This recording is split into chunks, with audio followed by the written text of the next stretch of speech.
Oh, hello guys. Welcome back to the Beastie Room. Now this is a little video that we put together. It's a bit of footage that we got earlier in the year. And as you can see, this is our Nhando cromatus, the Brazilian red and white.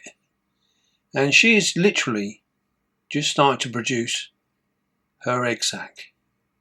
And what you're seeing there is she's laid the web mat on the floor. And she has just deposited all of the eggs, which is that yellow substance that you can see now. You can see there that her abdomen is completely deflated. She was quite large before, and now she's empty.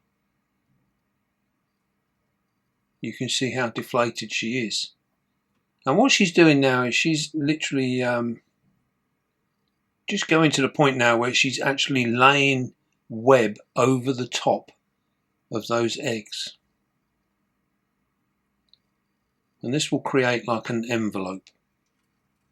Now we often get asked how do they do this, you know, how does it all get done? And it's not very often we ever manage to catch our females in the process of producing an egg sac. We were very lucky here, and basically this female had just started the procedure just before we went to bed. So when we went in just to check on things, last thing, we noticed that she was actually laying down a web mat. We saw her doing this in the afternoon, to be fair. She started laying the mat down in the afternoon. And we weren't too sure whether it was going to be a case of, is it going to be a moulting mat, or is she going to produce an egg sac? And literally just before we went to bed, it looked quite obvious that she was going to produce a sac. So what we done was we set a video camera up and we left it playing, recording overnight. Now this whole process took around about 12 hours of filming, and we've cut it right the way back down to literally half an hour. The video itself is speeded up 20 times, which is as fast as I can get it, unfortunately, on our editing system. So I think we might need to change our system and go for something a little bit better, because it does make for quite long viewing. But as we can see there now, she's deposited the eggs on the mat. Now notice the web in the on the mat itself. It's very thick white. Really strong, thick white webbing. And you'll see there that on the extremities of it, it's actually quite fine. So it changes in its texture. It's gone from really thick to quite fine all the way around the edges. Now this will become apparent why she has done that later on. We will see what's going on. Now, as you can imagine, 12 hours of work is quite exhausting for any of these female spiders. But it's something that they all have to go through. And you can see there that her spinnerets are working away. Now we've literally jumped a bit now, and you can see she's webbed up quite a bit. The gap that we've jumped was probably around about 2.5 hours to get to this stage, and we can still see the eggs clearly underneath. Now the shaping that you can see, or what can we call it, the shadowing, is actually the mesh roof of the Komodo. That's what we're seeing, the reflection of the mesh roof on the webbing, and also on the plant leaves. You can see it there as well.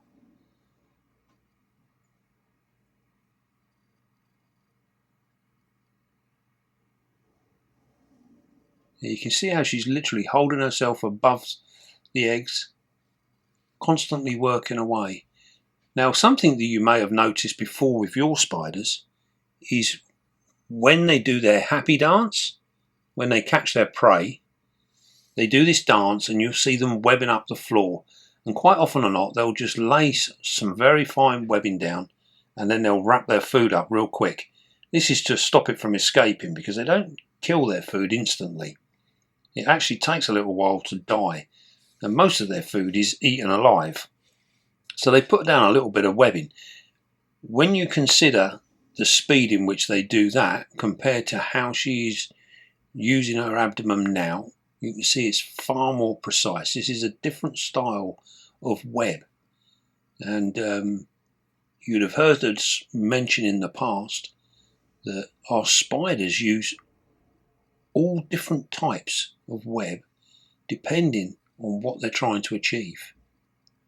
Now obviously here she needs to make a very, very thick web, and the reason being is because it needs to be as much as possible watertight, almost like it's got to be consistent enough that the eggs don't dry out. So it needs to be able to hold the humidity within that egg sac. It's really, really quite clever.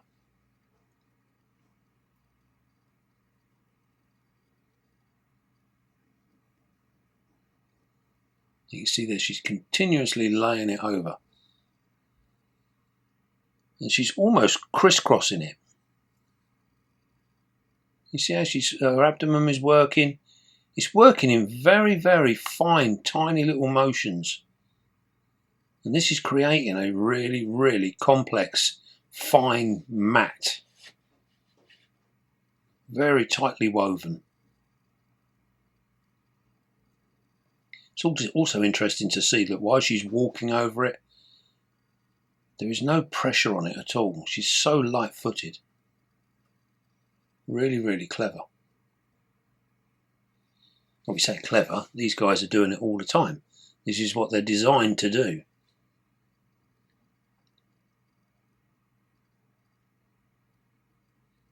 Now, as we said before, we don't often catch our females doing this kind of procedure. Most of the time, we will put the lights on in the morning and we'll see that they've disappeared or they've produced an egg sac. And that's the first we get to see of it. Now, we've been lucky in the last year. I think we've caught 3 females maybe producing sacs like this. We're not always in a position to be able to film it. So we need to, going forward, it would be nice to actually try and set things up so that we can in fact catch this and get much better quality footage. Now in hindsight we should have took the grill off the top of the enclosure, because that sort of gives that image over the sac, so we're not seeing it in its entirety, you know, the actual essence of it. But as you can see there, it's starting to come together. See how it's held those eggs in place? Completely sealed in.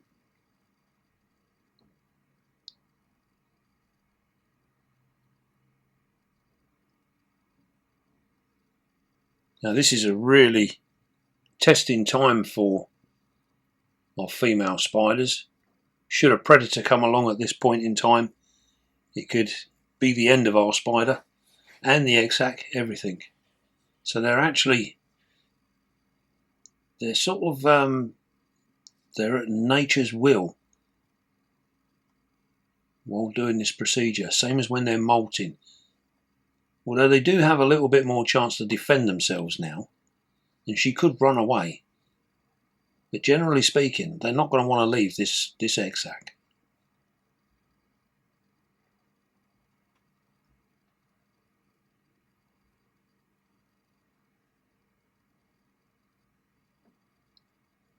Now you can also see there with the conditioning of our spider, you can see how deflated her abdomen is. This is why it's so important to condition our females and make sure that they get plenty of food in them before we try and pair them, before we try and breed them. Very, very important that we actually get our spiders up to a real good body weight. This gives us a much better chance of having successful sacs. Now when we say about conditioning and feeding, many people get confused and think the reason that we feed more to our females prior to pairing is to try and curb her appetite so that she doesn't want to eat the male. Now, there is a little bit of sort of common sense to that, and obviously if we've got a very hungry female, there is a good chance that she will in fact see the male as food rather than a potential mate.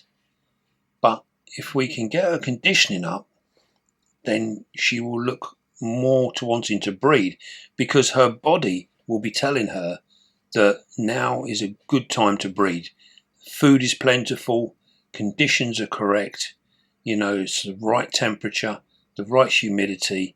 Now is a good time to bring young spiderlings into the world. Now, if the conditions were poor and our female was poor, then she is far more inclined to actually eat any male suitor that comes along. Now, that's not to say that she won't try and grab him anyway. But what we have found is when we're pairing our spiders, that given the routine that we actually go through and how we introduce our males and how we condition our females, we have actually cut this right down. And I do believe that through what we've been doing here in the Beastie Room over the past sort of 5 or 6 years now, we've been playing around with this. There is no real excuse to be losing the amount of males that we often see people are losing. A lot of this is down to very, very poor introductions. So by that I mean when we introduce our male to our female. It has to be done right, and it has to be done gently. Too many of them are actually thrown together and just expected to get it on and everything be good. That's not the way it happens. These are predatory creatures. They have to be introduced gently. Now you can see there now she's actually making much more webbing with the way it's actually lifting off the ground now. So you'll see there she's webbing so far up the sides, but you can see the fine edge all the way around, all around the outside edge. You see where that fine webbing is? You can see by the change in the colour. We've got the thick white, which is the actual egg sac itself, and then we've got the fine webbing right around the edge. Now it will become very apparent why we have that fine webbing around the edge. You see she's starting to work quicker now. So we've got the base layer down, and this is made up of many, many layers. And you can see now that she's finishing off. As the layers get thicker, she can actually afford to spread it out. You see how she's waving that across the top of the egg sac now? So she's putting down a different type of webbing now. Before she was doing very, very tiny movements. Now you can see these are long movements. These are similar movements that we see when they're actually making a moulting mat. Very interesting to see. You notice also there the spinnerets are held wide open. And you see that every time she dabs her spinnerets down, she is placing web on top of web. So every time there's a dab, that's a point of contact that web is adhering to another piece of web. There you go, look. You see how the spinnerets actually place the web. It's quite remarkable how this is all done by touch, because as far as we know, she cannot see her spinnerets, but she can feel everything. It must be an incredible thing if we as humans could feel the same in the same way that spiders do. We would have an absolute sensory overload. We probably couldn't cope with all of the information that was coming. Now we've jumped forward again now, and you can see there that the webbing is almost pure white now. We can't see the eggs anymore. They've been absolutely covered up in a thick blanket. Now, many of you guys that have watched our videos will have seen that when we pull an egg sac and we open it, how thick some of them are. Some of them are incredibly thick. And this is because of all these multiple layers of silk that is being laid down by our female as she's producing that egg sac. And she's having a bit of a rest now by the look of things. Here we go, we're starting again. Now look at this, different behaviour now. The spinnerets are doing nothing, she's finished webbing. What she's doing now is she's pulling down the edges, those fine edges that was supporting that egg sac, that huge mat that she has laid down there. If you imagine the fine webbing that she's playing around with now on the edges, they're like the guidelines, the guy ropes to the tent, if you like, and she is now pulling them in. See that? Look, she's pulling them down. So she's now starting to actually fold that egg sac up. Now you'd have also seen when we've pulled egg sacs, I often show you what I call the base of the egg sac, and you see a ring of very, very fine webbing, almost like it's the edges. What we're seeing now, what she's pulling down now, that's the edges that we show you when we pull an egg sac. It's really, really cool to actually see how these things are made. So she's completely sealed the eggs inside the cocoon. They are sealed in now, they're not going anywhere. And she is now pulling the edges of the actual mat. She's pulling out all together. And then eventually she will free it from everything around her, and then she will roll it up. And that will be the end product. Now you see she's starting to lay a little bit of webbing down again now. And that's because that back edge that she's webbing is where we saw her pulling the edges in. So she's sealing it down. Absolutely fantastic.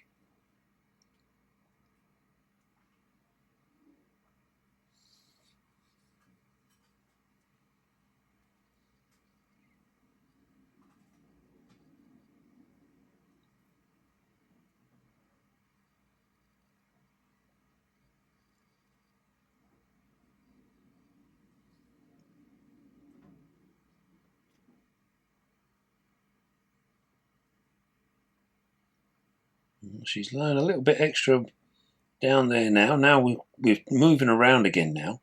See how she uses her back leg to find the edge of the mat? Here we go. Now she's pulling on the front. You see her, look, she's looking for that top corner, the left hand corner. And she's found the edge.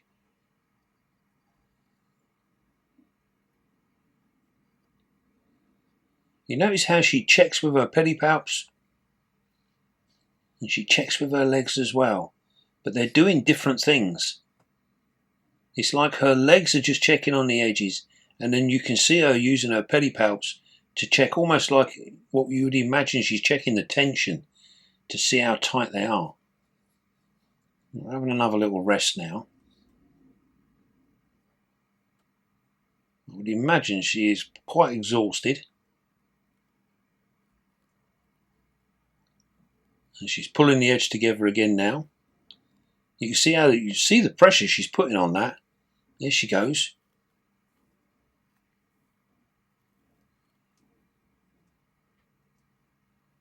She's literally ripping those anchor points away.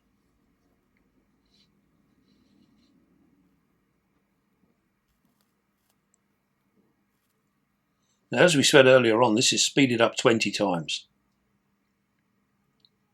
So this whole process takes an awful long time. Over 12 hours of actual footage. creating this one egg sac. Now with the cromatus, they're a spider that produces many young, and there will probably be in the region of 1,000 or more eggs inside that egg sac. They produce very large egg sacs. Here she goes. Now you see there she was literally tugging on it then, pulling it up, using all of her strength. And we can see there that roughly half is actually free.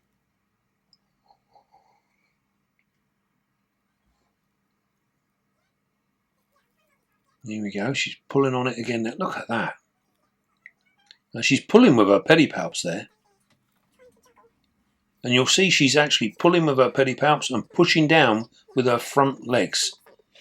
So she's using that action to actually free the web.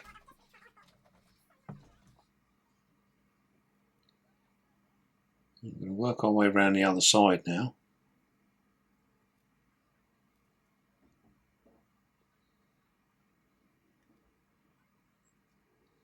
Now an interesting thing here as well is that when she laid the initial web mat on the floor, how very little debris gets stuck to it, which again points to the fact that they use different types of web for different things. So the web that they lay down originally is not sticky. It's not picking up the debris on the floor. Very little. Only tiny bits of it will get stuck to the actual web. Whereas when they're making other types of web, especially when they're holding prey, it's very sticky. And the prey just can't get away from it. It's stuck in it. So once again, it shows the different styles, the different things that they can do. We know so little about how web is actually made and constructed and what it is they do to be able to create different webs for different uses. There we go, we can see that pulling away now. Look, she's literally tugging on that. Watch her push down with her legs and then pull up with her pedipalps.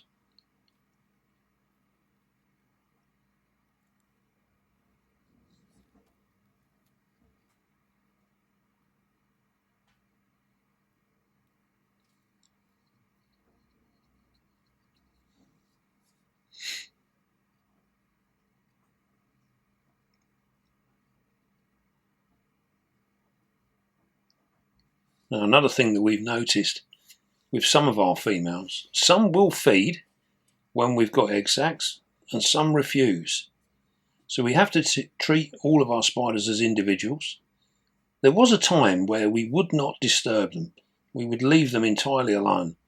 But for the last couple of years we've been playing around with the idea that we still carry on watering them and we still offer food to some. Some of them are a little bit too nervous and we still feel that it's best to leave them be, especially when they produce sacs and they've been fine. Occasionally we get a spider that will eat a sac after so long of holding it. It might just be a week. It might literally be days before they were due to hatch. And we've never really worked out why it is that they do it. So we've started feeding and watering to see if that makes a difference. And in some of our spiders it does appear to have been helpful. In others, the food has been still running around when the eggs have hatched. So there could be many reasons as to why a spider devours its egg case. Look at her pulling up. Look, see that you can see there clearly now, using the pedipalps to pull that webbing through. See, it's using the fine webbing. She's literally tugging on that, pulling it through. Absolute architecting motion here. Now you see there she's broke them strands, so now she's looking to pick up extra.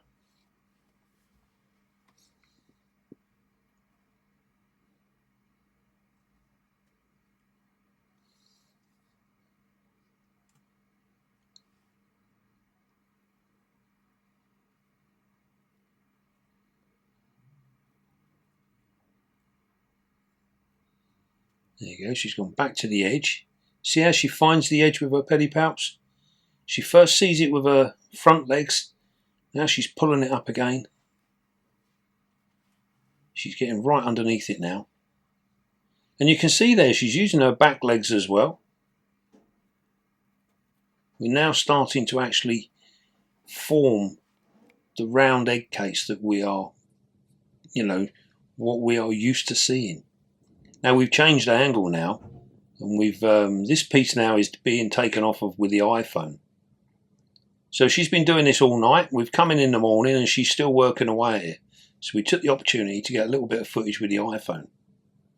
And you can see there she's still trying to roll it up. But it's almost there. It's almost done.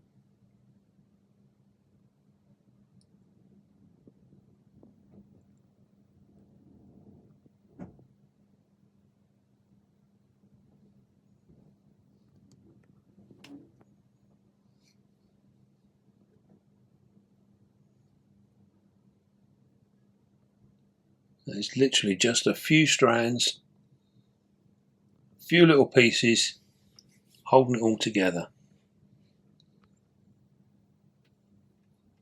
It's very, very nearly finished with the production of this egg sac.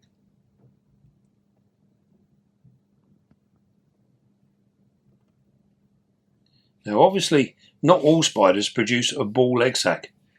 Some of them produce a hammock. The Balfouri is a common one that produces hammocks.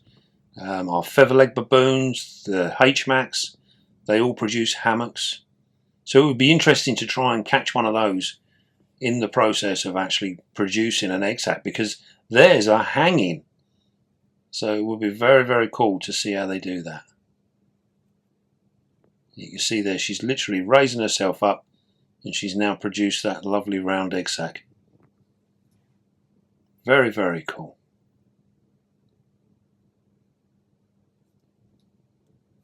Well, I hope you enjoyed that. It was a nice little insight into what goes on in the world of a spider.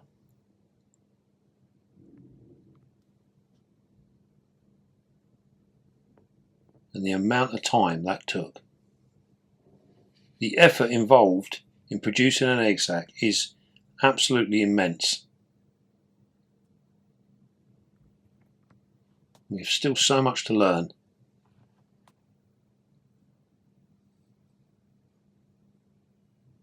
Now once this is all rolled up, she will then carry it and defend it until the point of hatch. Now we often get asked, how long does it take for them to hatch? There is many, many factors that decide this. One of them mainly being temperature. If it's a little bit on the cool side, it will take a lot longer. If it's warmer, they will hatch a lot quicker. So temperature is a really big issue when we are breeding our spiders. There you go, look, she's got that one strand there, almost free. She's nearly there. There we go, it's broken. And there we have it, one lovely egg sac. I hope you enjoyed.